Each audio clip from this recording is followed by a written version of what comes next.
Pues vamos a empezar este estudio de la Confesión de Londres. Hoy toca el cuarto párrafo del capítulo 19. Llevamos 4 domingos en este capítulo 19, titulado de la ley de Dios.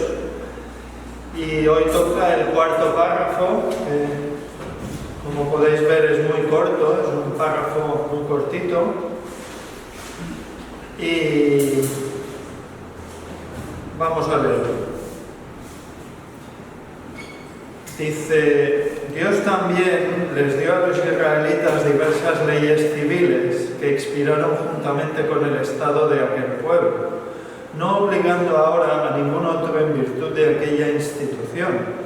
Solamente sus principios de equidad son utilizables en la actualidad. Eso es lo que nos dice la confesión.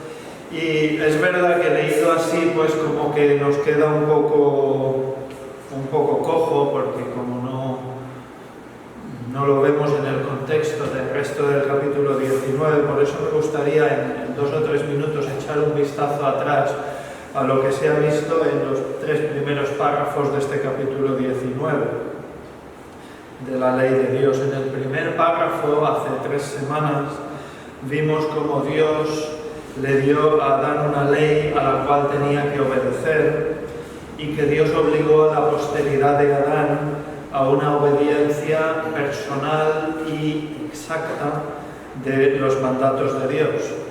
Luego, hace 2 semanas, se trató el segundo párrafo, que vimos que la ley fue escrita en el corazón del hombre y continuó siendo una regla de justicia después de la caída, y que fue dada por Dios en el monte Sinaí, los 10 mandamientos, los 4 primeros mandamientos con nuestros deberes para con Dios y los otros 6 mandamientos nuestros deberes para con los hombres. Y luego la semana pasada, que lo llevó Julio, se habla de la ley moral. Los 10 mandamientos siguen vigentes, pero la ley ceremonial, con toda esa serie de ordenanzas que tenía la ley ceremonial, pues que dejó de estar vigente en el nuevo pacto. Esa ley ceremonial tenía toda una serie de figuras que prefiguraban a Cristo, sus virtudes, sus acciones, sus sufrimientos, sus beneficios.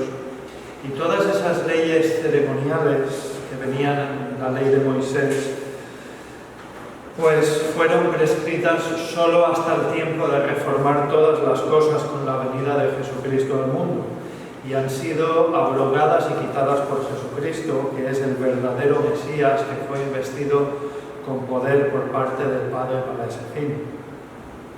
Por tanto, hace 2 semanas se habló de la ley moral de Dios, de los 10 mandamientos. La semana pasada se habló de las leyes ceremoniales, y hoy, en este cuarto párrafo, nos toca tratar de las leyes civiles. O sea que vemos que en la ley de Moisés Dios dio 3 tipos de leyes al pueblo de Israel: la ley moral de Dios, las leyes ceremoniales y las leyes civiles. Por tanto, vamos a leer de nuevo el texto que nos toca hoy. De este cuarto párrafo dice: Dios también les dio a los israelitas diversas leyes civiles que expiraron juntamente con el estado de aquel pueblo, no obligando ahora a ningún otro en virtud de aquella institución. Solamente sus principios de equidad son utilizables en la actualidad. ¿Qué es lo que nos trata de decir aquí la confesión? ¿Qué es lo que se quiere decir?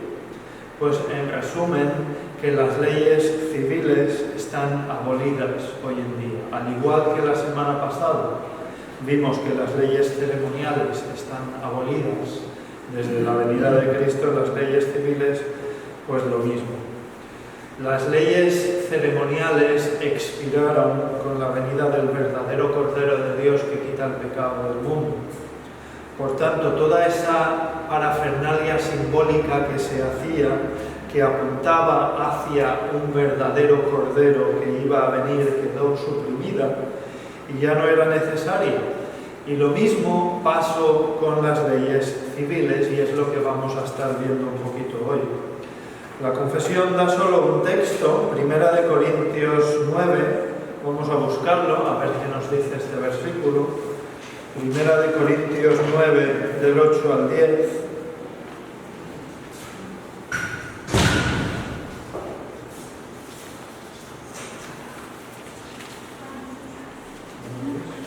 Aquí habla el apóstol Pablo y dice, 1 Corintios 9, del 8 al 10. ¿Digo esto solo como hombre? ¿No dice esto también la ley? Porque en la ley de Moisés está escrito, no pondrás bozal al buey que trilla. Y pregunta el apóstol Pablo, ¿tiene Dios cuidado de los bueyes? ¿O lo dice enteramente por nosotros? Pues por nosotros se escribió, porque con esperanza debe arar el que ara y el que trilla con esperanza de recibir el fruto.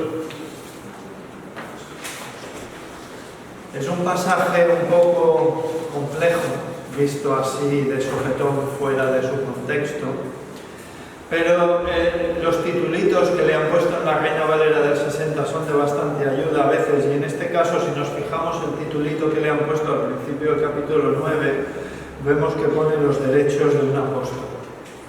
Aquí el apóstol Pablo está hablando de los derechos de los que ministran la palabra.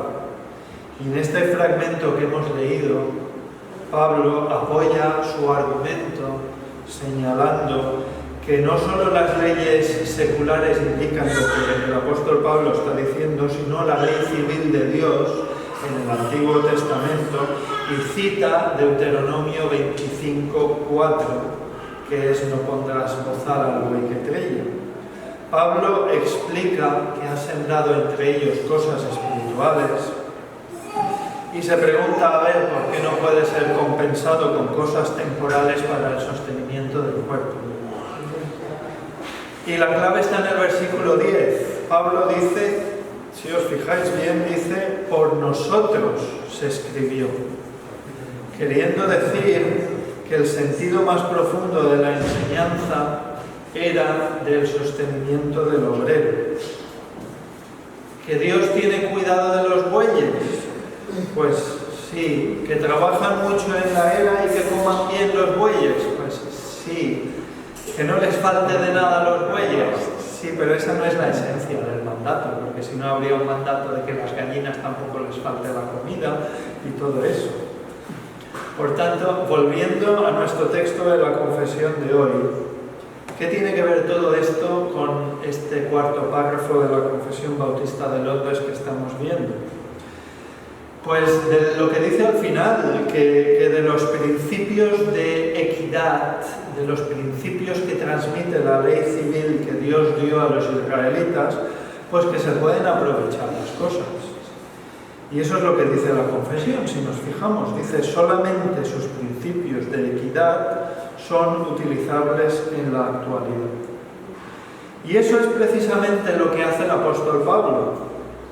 De lo de los bueyes, aprovecha el principio que está enseñando esa ordenanza, que el que trabaje en algo, pues que coma de ese algo, que lo que trabaje pueda participar, de lo que trabaje pueda participar para el sustento básico de la vida. Y el apóstol Pablo está aprovechando para el ministerio cristiano lo que se desprende del principio de equidad que enseñaba en su día esa norma civil de la ley de Moisés en Deuteronomio 25, versículo 4. Y esto es básicamente lo que vamos a ver hoy, lo que teníamos que ver hoy en el fondo.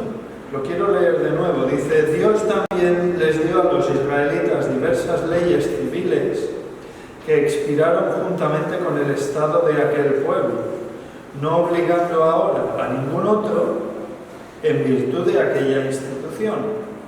Y hay una coletilla al final, solamente sus principios de equidad son utilizables en la actualidad. Por lo tanto, tenemos la ley moral de Dios, las leyes ceremoniales y la ley civil, 3 tipos de leyes que fueron dadas a Moisés. Y sobre el tema de la expiración de la ley ceremonial, pues ya se tocó la semana pasada. Julio explicó que las leyes ceremoniales fueron abrogadas y quitadas por Jesucristo, que era el verdadero Mesías a quien apuntaban todas esas cosas que se hacían antes de su venida al mundo. Pero bueno, lo quiero repasar muy por encima en unos poquitos versículos, porque de esto trata mucho la carta a los Hebreos, los capítulos 8, 9 y 10. Si me queréis acompañar, vamos a ver unos pocos versículos de estos 3 capítulos, Hebreos 8, 9 y 10, donde deja bastante claro cómo todo aquello apuntaba a Cristo y que después de la venida de Cristo esas cosas ya no tienen ningún sentido. Por ejemplo, podemos fijarnos en Hebreos 8, 7, dice: porque si aquel primero, está hablando de pacto, del primer pacto, porque si aquel primero hubiera sido sin defecto, ciertamente no se hubiera procurado lugar para el segundo. Pues sí, bastante lógico.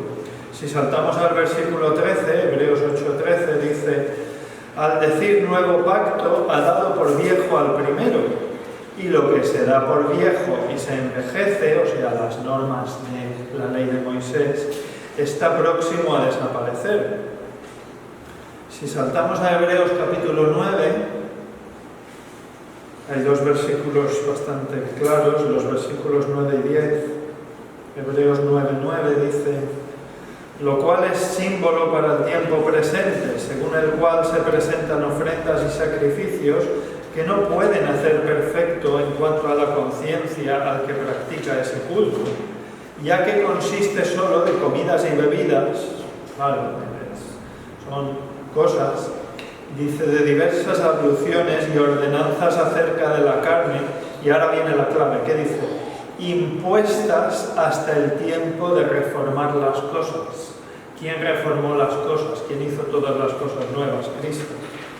Y si vamos al primer versículo del capítulo 10, Hebreos 10.1, dice: porque la ley, teniendo la sombra de los bienes venideros, no da la imagen misma de las cosas. Nunca puede, por los mismos sacrificios que se ofrecen continuamente cada año, hacer perfectos a los que se acercan. La ley de Moisés era imperfecta. Y si continuamos leyendo este capítulo 10, nos habla de que todos esos sacrificios no pueden quitar los pecados. Creo que es el versículo 4 que queda muy claro. Y en eso insiste todo. La carta a los Hebreos lo que muestra es que todo aquello de la ley de Moisés mostraba una imagen de lo que era por venir. Era Cristo. Cuando viene Cristo, todo eso queda abrogado. Todo esto, repito, se vio la semana pasada en la escuela bíblica que lo dirigió nuestro hermano Julio. Pero volvemos al tema de hoy, que son esas ordenanzas civiles, esas leyes civiles. En base a nuestro texto de hoy de la Confesión Bautista de Londres, la pregunta que nos hacemos es: ¿fueron también abrogadas las leyes civiles juntamente con las ceremoniales? Y la respuesta es sí. Jesús anunció la destrucción del templo, con todo lo que eso concierne, pero también anunció la destrucción del Estado de Israel, el Estado civil de Israel, con todo lo que eso concierne. Vamos a dar un salto a Lucas. Si me queréis acompañar a Lucas 21, quiero que leamos las palabras de Jesús en Lucas 21, y del fragmento del 20 al 24. Lucas 21 del 20 al 24.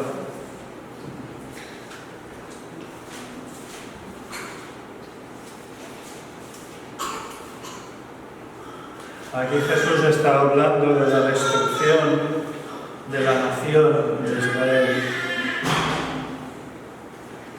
Lucas 21:20 dice así: pero cuando viereis a Jerusalén rodeada de ejércitos, sabed entonces que su destrucción ha llegado. Su destrucción ha llegado.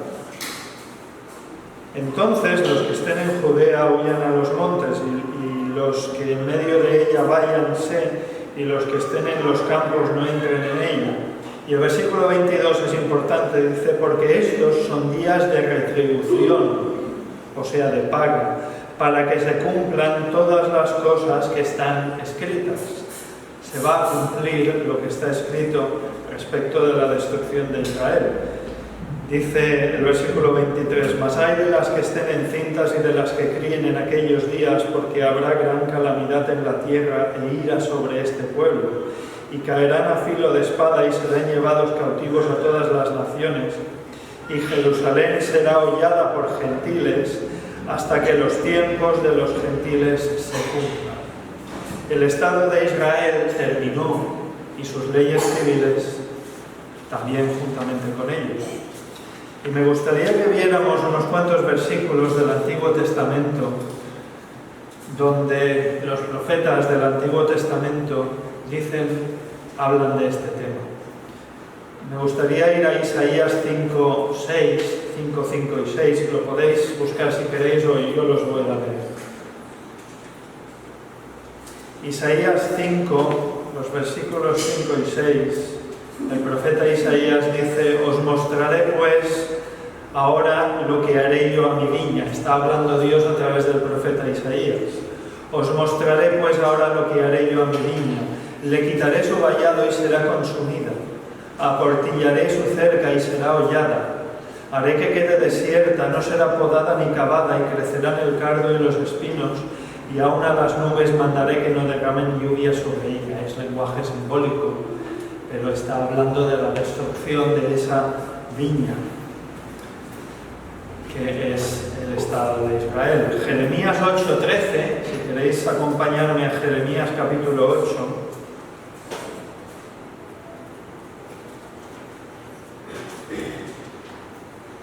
Jeremías 8:13.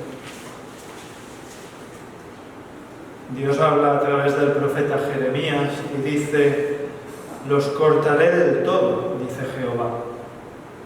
Fijaos bien lo que dice, los cortaré del todo, dice Jehová. No quedarán uvas en la vid, ni higos en la higuera, y se caerá la hoja.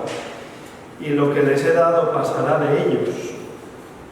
Saltamos ahora uno más, un profeta más, vamos a ver Oseas 1, versículo 6. Y vemos lo que dice Dios también sobre Israel. Oseas 1:6, uno de los profetas menores. Dice, concibió ella otra vez y dio a luz una hija. Y le dijo Dios, ponle por nombre Roboam, porque no me compadeceré más de la casa de Israel. Y ahora atención a lo que dice al final del versículo. Sino que los quitaré del todo. Dice que los quitará del todo. Y el cumplimiento a todo eso llegó. Y Jesús confirmó la profecía cuando maldijo a la higuera estéril. Vamos a Mateo 21.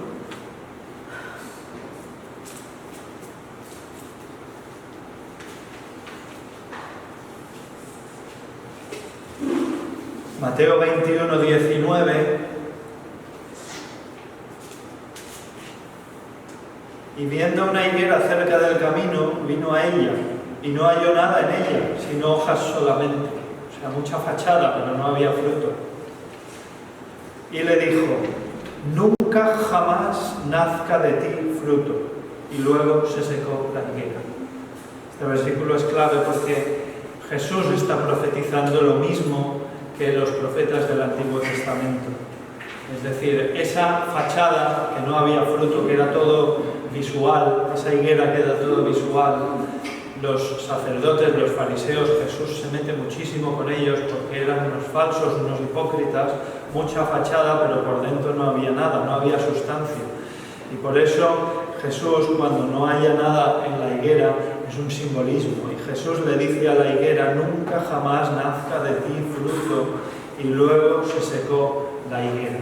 Y en este mismo capítulo 21, un poquito más adelante, Jesús insiste sobre este tema. Y vemos una parábola que se titula Los labradores malvados. Pues vamos a leerla. Me gustaría que la leamos. Mateo 21, 33. Lo voy a leer todo, hasta el 41. Mateo 21, 33 hasta el 41. No cambia de tema. Jesús sigue con el mismo tema de la higuera, lo que lo dice de otra manera. Lo dice en forma de viña, que es como lo dijo Jeremías. Jeremías 8:13. Usa las dos. En la comparación que hace Jeremías, usa la viña y la higuera. Pues aquí lo tenemos en el 21. Dice, versículo 33, oíd otra parábola. Hubo un hombre, padre de familia, el cual plantó una viña. Un padre que planta una viña. ¿A qué nos suena? Israel, ¿verdad? El padre planta una viña, Israel. La cercó de vallado, cavó en ella un lagar, edificó una torre y la arrendó a unos labradores y se fue lejos. Y cuando se acercó el tiempo de los frutos, envió sus siervos a los labradores para que recibiesen sus frutos. Mas los labradores, tomando a los siervos, a unos golpearon, a otros mataron, a otros apedrearon. Envió de nuevo a otros siervos más que los primeros, y hicieron con ellos de la misma manera. Finalmente les envió su hijo diciendo, tendrán respeto a mi hijo. Mas los labradores, los que cuidaban de esa viña, líderes religiosos, ahora lo vamos a ver, cuando vieron al hijo, dijeron entre sí, este es el heredero, venid, matémosle y apoderémonos de su heredad. Y tomándole, le echaron fuera de la viña y le mataron. Nos suena de algo, ¿verdad? Cuando venga pues el señor de la viña, ¿qué hará a aquellos labradores? Le dijeron, a los malos destruirá sin misericordia. Y ahora viene la clave, y arrendará su viña a otros labradores para que paguen el fruto a su tiempo.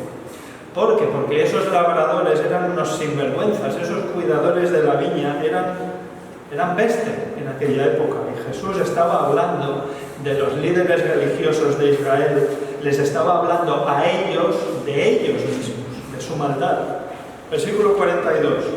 Jesús les dijo, ¿nunca leísteis en las Escrituras la piedra que desecharon los edificadores ha venido a ser cabeza del ángulo? El Señor ha hecho esto y es cosa maravillosa a nuestros ojos. Y aquí en el versículo 43 les da la sentencia a esos líderes religiosos. Les dice Jesús, por tanto os digo que el reino de Dios será quitado de vosotros y será dado a gente que produzca los frutos de él. Y el que cayere sobre esta piedra será quebrantado, y sobre quien ella cayere le desmenuzará.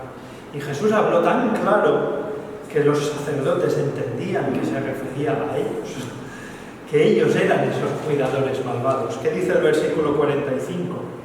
Y oyendo sus parábolas los principales sacerdotes y los fariseos entendieron que hablaba de ellos.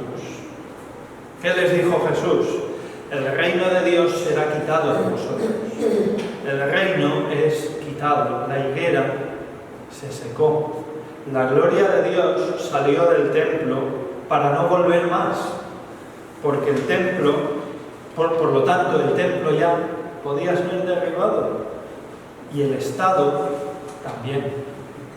Cristo era la gloria de Dios y salió del templo. El verdadero templo no eran todas esas piedras, el verdadero templo era Cristo mismo.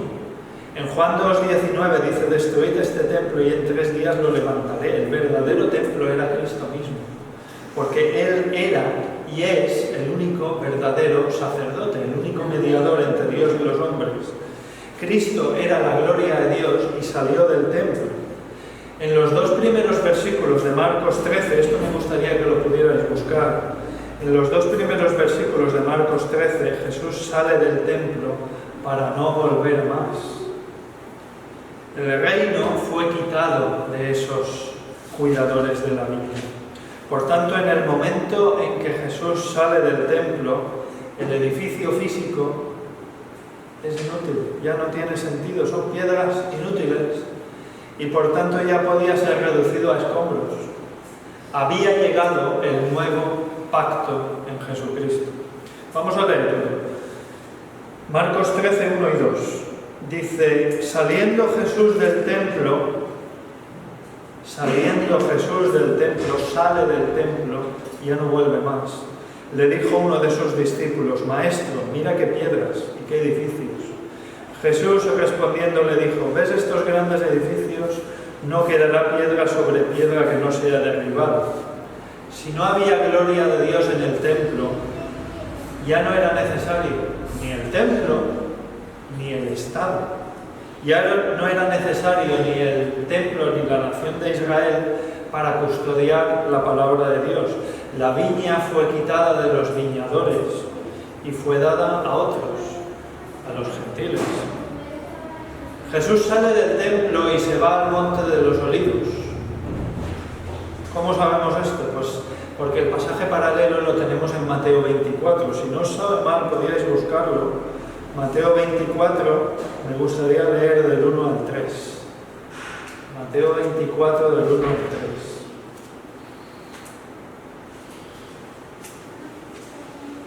Es el pasaje paralelo de lo que acabamos de leer en Marcos 13. Mateo 24, 1 dice, cuando Jesús salió del templo y se iba, es decir, cuando Jesús salió del templo y se iba y se marchaba, se acercaron sus discípulos para mostrarle los edificios del templo. Pues vaya momento para mostrarles los edificios. Respondiendo él les dijo, ¿veis todo esto? De cierto os digo que no quedará aquí piedra sobre piedra que no sea derribada. Es decir, les está diciendo se acabó, se acabó. ¿Y qué dice el versículo 3? Y estando él sentado en el monte de los olivos, y sí, no vamos a seguir. O sea, Jesús sale del templo y se pone en el monte de los olivos. ¿Qué es lo que tenemos aquí? ¿Qué tenemos aquí? Tenemos el cumplimiento de Ezequiel capítulo 10. La gloria de Dios abandona el templo. Por favor, si me podéis acompañar a Ezequiel capítulo 10, vamos a ver cómo Jesús cumple Ezequiel capítulo 10. La gloria de Dios abandona el templo. Jesús abandona el templo y se va al monte de los olivos.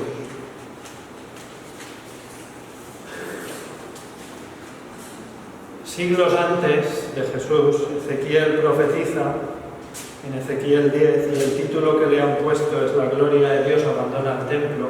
Y si nos fijamos en solo lo esencial, no vamos a detenernos mucho. El versículo 19 dice, vemos como la gloria de Dios va hacia la puerta oriental del templo y el portal anticipaba la partida definitiva del templo y de Jerusalén. ¿Qué nos dice el versículo 19? Ezequiel 10, 19. Y alzando los querubines sus alas, se levantaron de la tierra delante de mis ojos. Cuando ellos salieron, también las ruedas se alzaron al lado de ellos. Y aquí viene la clave. Y se pararon a la entrada de la puerta oriental de la casa de Jehová, y la gloria de Dios estaba por encima sobre ellos. Y nos preguntamos, ¿qué había en el lado oriental de la puerta del templo? ¿A dónde va la gloria de Dios? Pues vamos a ver el capítulo siguiente, Ezequiel 11, solo los versículos clave, el 22 y el 23, porque no quiero que nos detengamos mucho aquí, solo que veamos la esencia de Ezequiel 10 y 11. ¿Qué dice el versículo 22, Ezequiel 11, 22? Después alzaron los querubines sus alas y las ruedas en pos de ellos, y la gloria de Dios estaba sobre ellos. Versículo 23. Y la gloria de Jehová se elevó de en medio de la ciudad. ¿Y dónde se puso? En el monte que está al oriente de la ciudad. ¿Cuál es? El monte de los olivos. Cuando Jesús sale del templo y se pone en el monte de los olivos, Mateo 24, se cumplen las palabras del profeta Ezequiel. Jesús es Dios que sale del templo para no volver. Además, Zacarías, en su profecía ya al final del Antiguo Testamento y al final de la profecía de Zacarías, el capítulo 14, Zacarías anuncia el juicio final, precisamente con el simbolismo de Jehová sobre el monte de los olivos. El fin, los judíos entendían que el fin venía cuando Jehová estaba sobre el monte de los olivos. Y, como vemos en el Nuevo Testamento, había llegado el fin para el templo y para la nación de Israel. El que Dios había juzgado que esos viñadores eran malvados y que la viña iba a ser dada a otras personas. El templo físico, esas piedras ya podían ser derribadas, ya no importaba que estuvieran en pie, por lo tanto ya no quedará piedra sobre piedra. Y se acabó lo que se daba, porque la higuera se secó. Esa higuera no servía, no daba frutos, se secó y no reverdeció más. El juicio del juez fue muy claro. Mateo 21, 19, ¿qué le dice Jesús a la higuera? Nunca jamás nazca de ti fruto. El reino es quitado. En Mateo 24 ya se están cumpliendo las palabras de Jesús de Mateo 21, 43 que hemos leído antes. Cuando Jesús les dice a esos líderes religiosos, por tanto os digo que el reino de Dios será quitado de vosotros y será dado a gente que produzca los frutos de él. Si volvemos un momento, no importa que lo busquéis, al versículo que hemos leído antes, Jeremías 8:13, de nuevo, dice Jeremías 8:13, los cortaré del todo, dice Jehová. No quedarán uvas en la vid, ni higos en la higuera, y se caerá la hoja. La hoja toda esa fachada, se caerá. Todas esas piedras se caerán. Y dice Jeremías 8:13, y lo que les he dado pasará de ellos, es decir, la palabra, la viña, pasará a otras. Por tanto, se acabó. El templo se fue al garete, porque en ese momento la gloria de Dios abandona el templo y ya a partir de ese momento no eran más que unas simples piedras unas encima de las otras, y si el templo se iba al garete, pues también Israel como nación perdía todo su sentido, porque el reino fue quitado de ellos. El reino fue quitado de ellos, es lo que dice Jesús. El reino será quitado de vosotros, les dice Jesús. Y ya no eran los guardianes de la palabra de Dios, porque el reino fue dado a otros que cuiden de esa viña, que son los gentiles. Y ahora a lo mejor os preguntáis por qué hemos hablado de todo esto. ¿Era necesario hablar de todo esto? ¿Era necesario decir todo esto cuando estamos viendo un pequeño párrafo de la Confesión de Londres?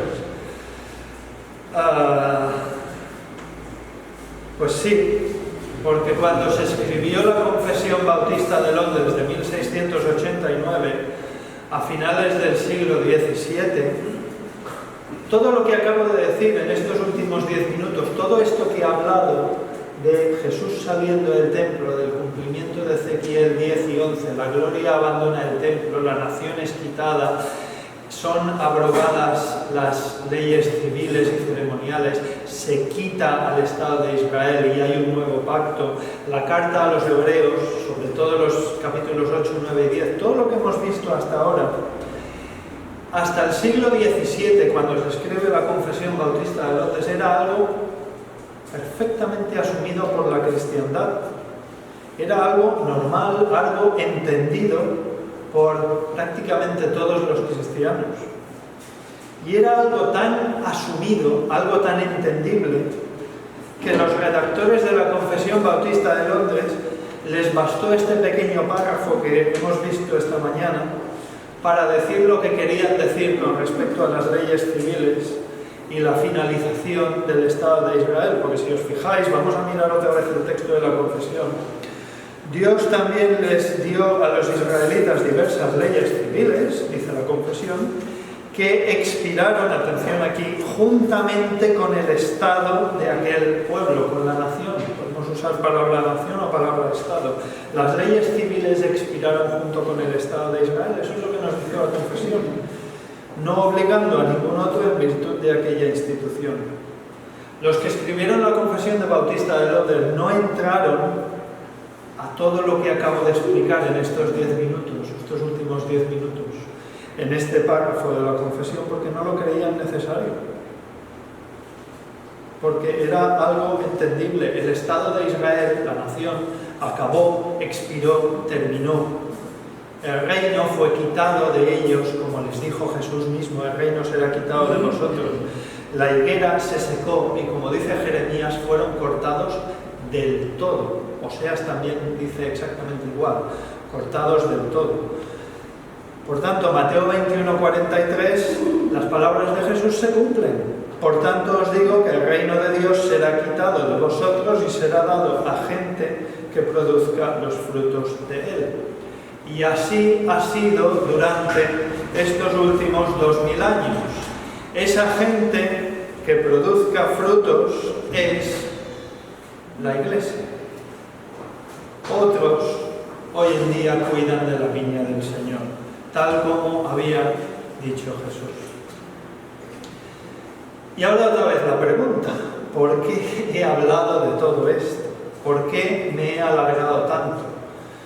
Pues porque hoy en día, esto que sale en la Confesión Bautista de Londres que hemos visto hoy, que hasta hace muy poco, un siglo y medio, lo creía prácticamente toda la población cristiana del mundo, protestante evangélica, pues en los últimos 100 y pico de años han salido toda una serie de nuevas enseñanzas que contradicen lo que hemos explicado en esta mañana y contradicen lo que hemos creído los cristianos en estos 2000 años de historia desde la resurrección del Señor Jesucristo. Y ahora me gustaría dar 5 minutitos solo de historia. Me gustaría explicar muy brevemente, porque esto no es una charla de historia, pero me gustaría dar una pincelada histórica de dónde sale todo esto que he dicho, unas nuevas enseñanzas que han salido en los últimos 100 y pico de años que contradicen todo lo que he dicho en esta mañana. La Reforma Protestante se inicia con Lutero. Lutero clava sus 95 tesis el 31 de octubre de 1517, ya sabéis toda la historia, en la puerta de la catedral, y se inicia la Reforma Protestante. La Reforma Protestante coge unas fuerzas como un gran fuego que va por toda Europa, y el catolicismo se ve entre la espada y la pared, se ve acorralado, y solo le quedan 2 países fuertes al catolicismo, España e Italia. Y es en ese momento en que el catolicismo organiza un gran concilio que dura 18 años, y Roma prepara su contrarreforma, lo llaman la contrarreforma, y es en lenguaje de hoy en día su contraataque a la Reforma Protestante. Roma prepara su contraataque y poco después de ese gran concilio, y ahora ya entramos en el tema, un sacerdote español, nacido en Segovia en 1537, llamado Francisco Rivera, publica 6 años antes de morir, en 1585, un trabajo en el que reinterpreta de una forma totalmente novedosa Apocalipsis y propone una nueva forma de entender los tiempos. Sus teorías, él muere, pero sus teorías las desarrolla un cardenal italiano llamado Bellarmino. Roberto Bellarmino es un italiano, un sacerdote italiano, nace en 1542 y muere en 1621. Y fue un sacerdote italiano que llegó a cardenal, que estuvo consagrado de por vida a combatir el protestantismo. Fue nombrado cardenal precisamente por la defensa que hizo del catolicismo frente a los reformadores, defendiendo el dominio y la autoridad del Papa de Roma. Y en ámbitos católicos siempre se le consideró a Roberto Bellarmino, al cardenal Bellarmino, campeón en la lucha contra la Reforma Protestante en el siglo XVI. Y Bellarmino desarrolla las teorías novedosas de Francisco Rivera. Y ahora me gustaría citar a José Grau. José Grau lo conocéis todos, o casi todos. Es un creyente que murió hace pocos años, hace como 5 años que murió, de Barcelona. Escribió muchos libros, dejó muchos libros muy buenos. Y dice José Grau al respecto de esto, dice José Grau: aunque fue Rivera quien creó el sistema futurista de interpretación profética, su popularidad se la dio el cardenal Bellarmino. Estas son palabras de José Grau. O sea, la importancia de Bellarmino está en la influencia que ejerció, no solo dentro del ámbito católico en los siglos XVI, XVII y XVIII, sino también dentro del protestantismo a partir del siglo XIX y hasta el día de hoy. ¿Cómo fue eso? Pues porque lo que se llamaba en esos momentos el futurismo siguió desarrollándose durante 2 siglos dentro del catolicismo. Y quiero no alargarme mucho, quiero resumir, pero entre los que continuaron desarrollando todas estas ideas de Francisco Rivera y Roberto Belarmino hay que destacar un sacerdote chileno-español llamado Manuel Lacunza, que nació en 1731 y muere en 1801. Y Manuel Lacunza dedicó buena parte de su vida a trabajar en la interpretación futurista, milenarista de las profecías de la Biblia.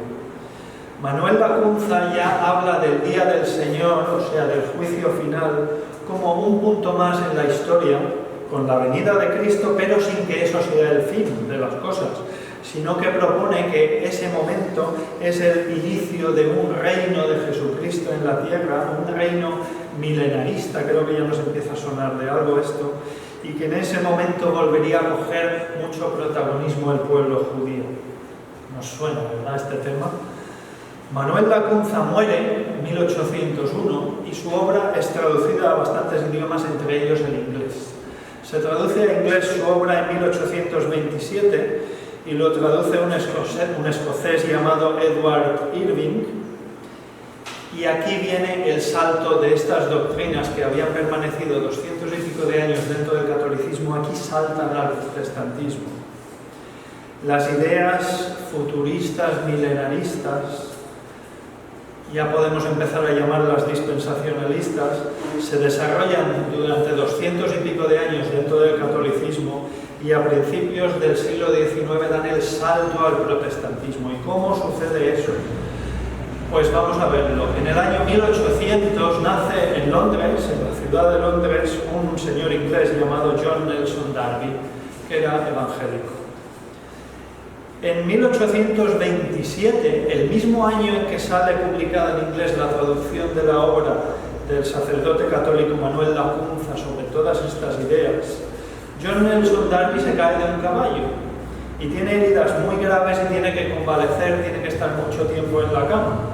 Por lo tanto, en ese momento hay que suponer, hay que entender que es cuando la obra de Manuel Lacunza cae en manos de John Nelson Darby, recién traducida al inglés ese mismo año, 1827, porque precisamente en esos 5 años, cuando John Nelson Darby estaba en la cama debido a sus heridas, en esos años, 1827 a 1832, es cuando este señor, John Nelson Darby, desarrolla toda su teología conocida hoy en día como el dispensacionalismo. Y es una teología que tiene una increíble similitud y semblanza con la de Manuel Lacunza, con el sacerdote católico Manuel Lacunza. Más o menos se cree que Darby abandonó su iglesia protestante en 1831 para fundar una nueva denominación. Y con esto ya termino este repaso histórico, porque Darby traslada las ideas futuristas de los católicos romanos que le habían precedido al protestantismo. Y además añade unas cuantas invenciones nuevas, porque fue Darby que formula la teoría del rapto secreto, que afirma que Cristo vendrá de sorpresa a este mundo y se llevará a los suyos antes de toda una serie de acontecimientos. Eso lo inventa Darby.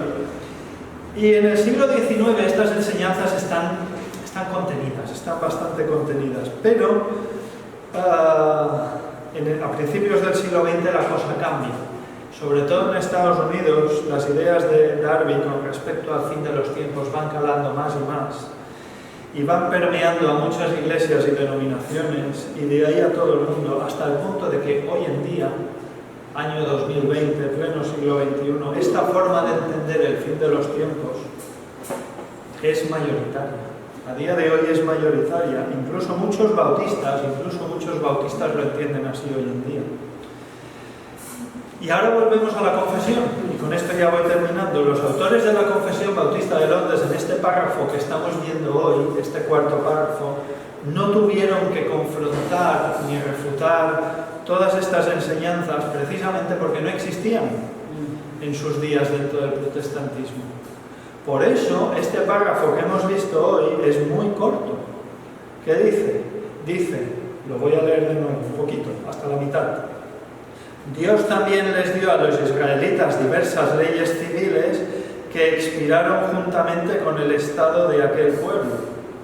Esto, que hasta hace poco, siglo y medio, cuando se escribió la Confesión de Londres hace 300 años, la grandísima mayoría de los cristianos entendía perfectamente y estaban de acuerdo con esto, hoy genera controversia. Nosotros lo seguimos creyendo, al igual que los cristianos de los primeros 1700 años de Iglesia. Lo que hoy los hay que no creen que el Israel étnico, la nación étnica de Israel, haya expirado para con Dios. Y yo supongo, tengo que imaginar, que si los redactores de la Confesión Bautista de Londres estuvieran vivos hoy, los mismos que la redactaron, yo creo que se explayarían un poco más en refutar toda esta nueva serie de enseñanzas que auguran toda una serie de acontecimientos futuros para el Israel étnico, que supuestamente volverá a coger protagonismo al fin de los tiempos. Lo que no hay que olvidar que todas estas enseñanzas surgen del catolicismo en plena contrarreforma protestante.